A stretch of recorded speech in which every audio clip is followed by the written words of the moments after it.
South ఇండియాలోనే అతి తక్కువ ధరలకి రత్నాలనందించే ఏకైక సంస్థ 6JVR. ఫరీదాబాద్ లో అరెస్ట్ చేసినటువంటి షాహిద్ అనే మహిళా వైద్యురాలు జైష్ కి కమాండర్ గా అంటే మహిళా కమాండర్ గా ఉన్నారని, ఢిల్లీలో జరిగినటువంటి పేలుళ్లు మొత్తానికి కారణం ఆమెనని, చాలా తీవ్రవాద ఉగ్రవాద సంస్థలతో దగ్గర సంబంధాలు ఆమెకు ఉన్నాయని, ఇక్కడ అంటే మన దేశంలో పెద్ద నెట్వర్క్ నే ఆమె నడిపిస్తున్నారని చెప్తా ఉన్నారు. ఒక్కసారి దీనికి సంబంధించి మనతో వివిరావు గారు ఉన్నారు. ఆయన ఇంతకుముందు కల్నల్గా వర్క్ చేసినటువంటి అనుభవం ఉంది. ఒకసారి సార్తో మాట్లాడదాం. నమస్తే సార్.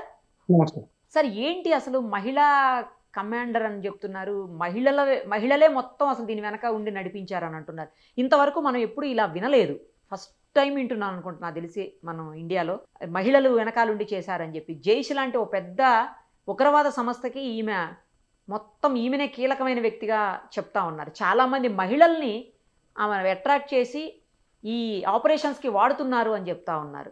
ఏంటి అసలు ఇవన్నీ వింటుంటే, అందులోనూ చాలా హైలీ క్వాలిఫైడ్ ఎడ్యుకేటెడ్ డాక్టర్స్గా ఉన్నటువంటి వ్యక్తులు ఇలా ఏంటి సార్ అసలు ఇది ఏ పరిస్థితులకు దారి తీయబోతోంది రానున్న రోజుల్లో? ఈ లేడీస్ టెర్రరిస్ట్ యాక్టివిటీస్ లో పాల్గొనడం కొత్త ఏమీ కాదండి. ఐసిస్ కూడా, ఆల్ ఖైదా కూడా వాళ్ళకి ఉమెన్ వింగ్ ఎప్పుడు ఉంటుంది. నక్సలైట్స్కి ఎలాగనే ఉమెన్ వింగ్ ఉంటుందో అలాగా ప్రతి టెర్రరిస్ట్ ఆర్గనైజేషన్కి ఉంటుంది. అయితే ముందర దానికి అంత వాల్యూ ఇచ్చేవారు కాదు.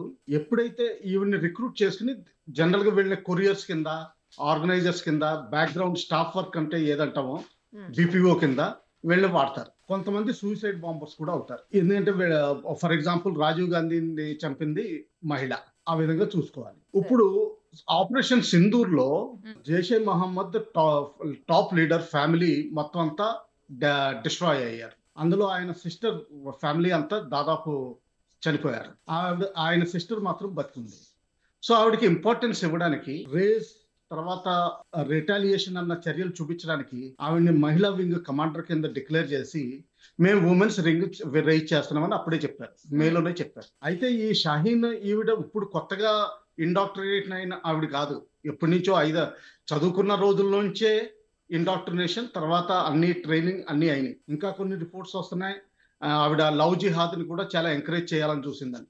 అంటే తనకున్న కొలీగ్స్, మేల్ కొలీగ్స్ తోటి జనరల్ గా పరిచయం చేసేది ఇప్పుడు హిందూ అమ్మాయిల్ని చేయాలని చూసిందని బేసికలీ. అయితే ఇప్పుడు టెర్రరిస్ట్ యాక్టివిటీస్ గ్రూప్స్ కి ఒక లక్షణం ఉంటుంది, వాళ్ళు పబ్లిక్ రిలేషన్స్ చాలా ఇంపార్టెంట్. ఎందుకంటే పబ్లిక్ ని టెర్రరైజ్ చేసి భయపెట్టి వాళ్ళు ఏం అచీవ్ చేస్తారు, ఎంత భయపెట్టగలిగితే అంత మంచిది. సో దానిలో ఏమవుతుందంటే, ఏదైనా అవకాశం దొరికినప్పుడు వెంటనే దాన్ని ఇమీడియట్ గా హై పబ్లిసిటీ ఇచ్చి దాన్ని ఇంప్రూవ్ చేయాలని చూస్తారు.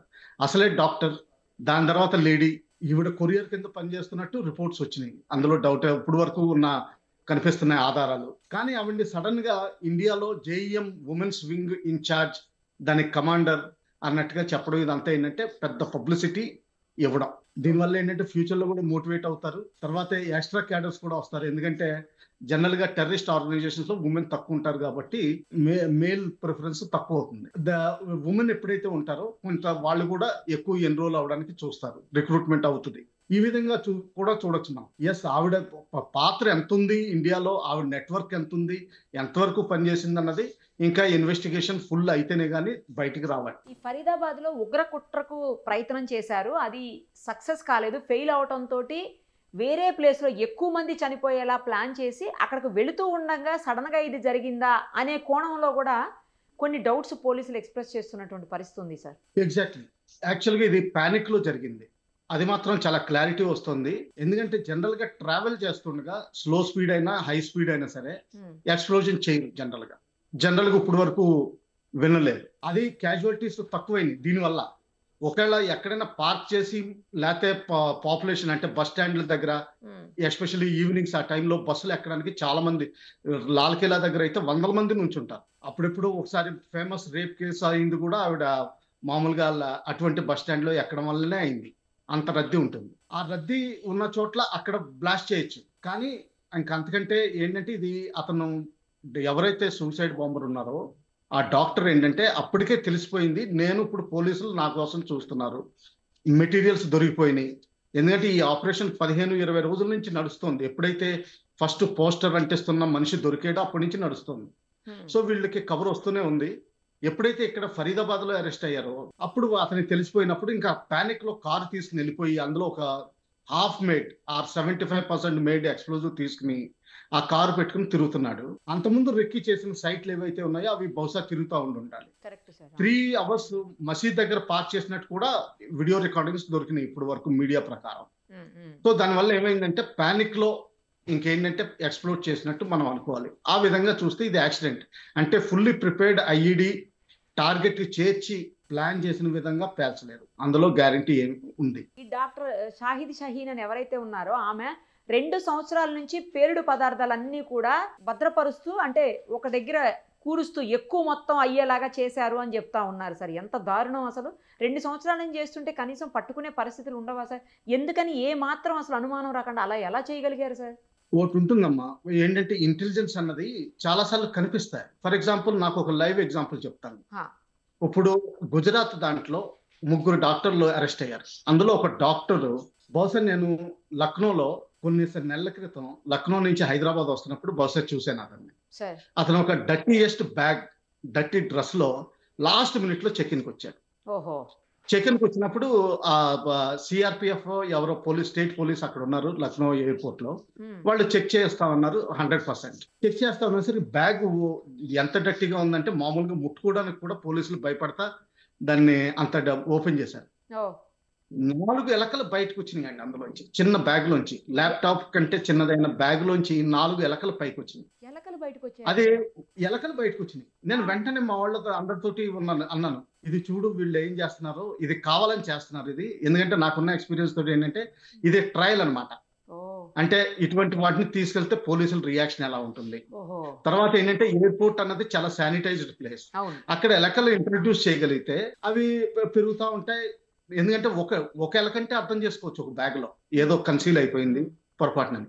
4 ఎలకలు వీడి ఇంటి దగ్గర నుంచి రూమ్ నుంచి బయలుదేరి ఇక్కడికి వచ్చేంత వరకు భద్రంగా ఉన్నాయంటే ప్యాక్ చేసి తీసుకొచ్చాను. అంతే కదా, కరెక్ట్ సార్. అంతే.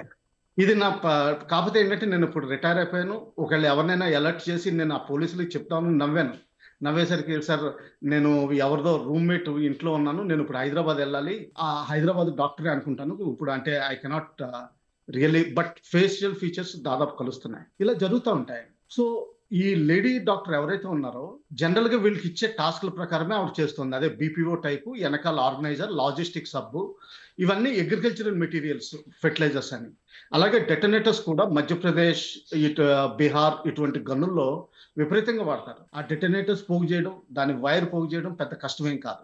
ఆర్డిఎక్స్ అటువంటి సామాన్లు ఇప్పటి వరకు అఫీషియల్ గా రిపోర్ట్ ఏమీ రాలేదు. అంటే ఏంటంటే వీళ్ళు లోకల్ గా ఎంత పోగు చేసుకోగలిగితే అంత పోగు చేస్తున్నారు. అదే పోగు చేయమని చెప్పుంటారు, వాళ్ళకి ఆర్డర్స్ వస్తున్నాయి ఎక్కడి నుంచో, బహుశా పాకిస్తాన్ నుంచే వస్తున్నాయి, వయా బంగ్లాదేశ్ కూడా రావచ్చు. ఎందుకంటే ఇప్పుడు ఆపరేషన్ సింధూర్ తర్వాత మన దేశం క్లారిటీతో చెప్పింది నెక్స్ట్ చర్యకి మేము యుద్ధ చర్య కింద పసిగడతాం, దాని పరిశ్రమణాలు యుద్ధ చర్య కిందే ఉంటాయని చెప్పారు. దానివల్ల ఏంటంటే వయా బంగ్లాదేశ్ ఈ ఆపరేషన్స్ చేయాలని చాలా ప్రయత్నిస్తున్నారు. ఆల్రెడీ వాళ్ళకి మాడ్యూల్స్ ఉన్నాయి, చాలా ఆపరేట్ చేస్తారు. ఇది ఫ్యూచర్ లో జరిగేది. జమాత్ ఉల్ మోమినాత్ కమాండర్ అని చెప్తున్నారు సార్. ఈమెను నిఘా వర్గాలు తేల్చారు. నేను ఇంత ముందు చెప్పాను కదా, పంజాబ్ టెర్రరిజం ఉన్నప్పుడు ప్రతి వాళ్ళు లెఫ్టినెంట్ జనరల్ అనేవారు, ప్రతి టెర్రరిస్ట్ ని. అందరినీ కమాండర్ అని చెప్తారు. ఇప్పుడు మన లోకల్ రాజకీయ నాయకులు చూడండి, ఒక పల్లెటూరులో ఒక ఇన్ఛార్జ్ ఉంటాడు, వాడిని నాయకుడు అంటారు. యాక్చువల్గా తీరా చూస్తే పెద్ద నాయకత్వం ఉండదు ఆయన దగ్గర.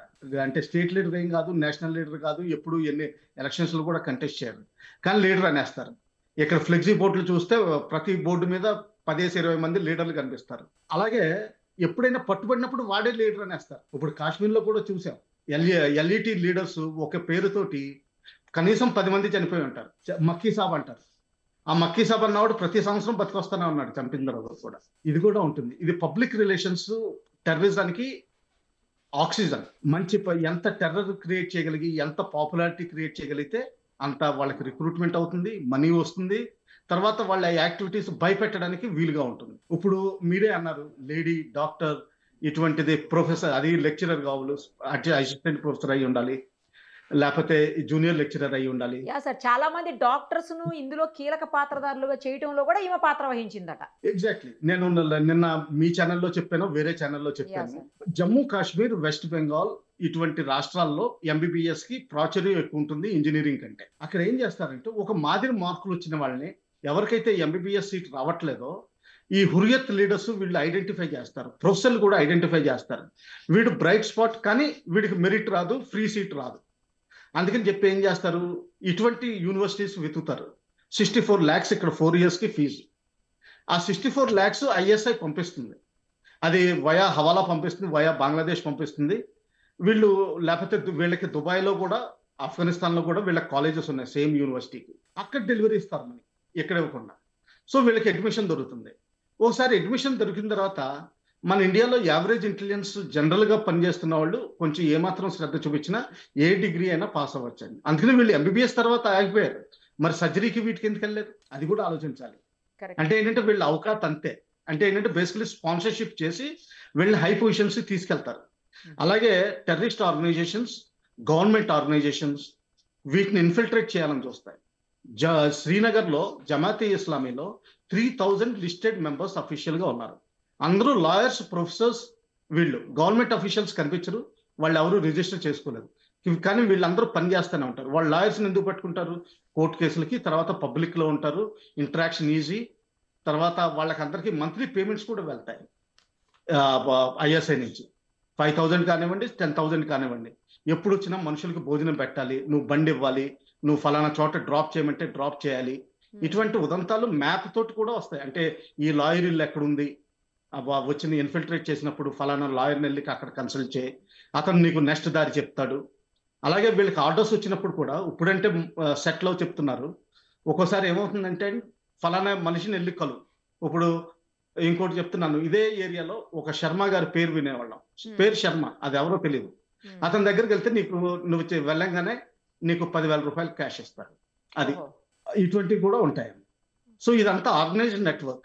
ఈ పిఆర్ లో ఒక్కోసారి ఏమవుతుందంటే ఒకళ్ళ పేరు, చిన్నవాళ్ళ పేరు బాగా పైకి వచ్చేస్తుంది, ఎప్పుడు వినని వాళ్ళ పేరు.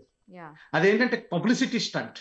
ఇప్పుడు కొన్ని సినిమాలు రిలీజ్ అయ్యేటప్పుడు కూడా చూస్తాం, ఏదో దానికి క్లారిఫికేషన్, అదే గొడవలైనవి, ఏదో ఇదైంది, లేకపోతే ఎవరో సినీ యాక్టర్స్ చెంపదెబ్బ కొట్టింది, ఇటువంటి న్యూస్ వస్తాయి. అదేంటంటే యాక్చువల్గా orchestrated publicity stunt. Right sir, thank you. సరేనా. మరిన్ని అప్డేట్స్ కోసం నిరుపమ సుమన్ టీవీ ఇన్స్టా పేజ్ని ఫాలో చేయండి. సుమన్ టీవీలో మీ పర్సనల్ అండ్ బిజినెస్ ప్రమోషన్స్ కోసం కింది నెంబర్కి కాంటాక్ట్ చేయండి.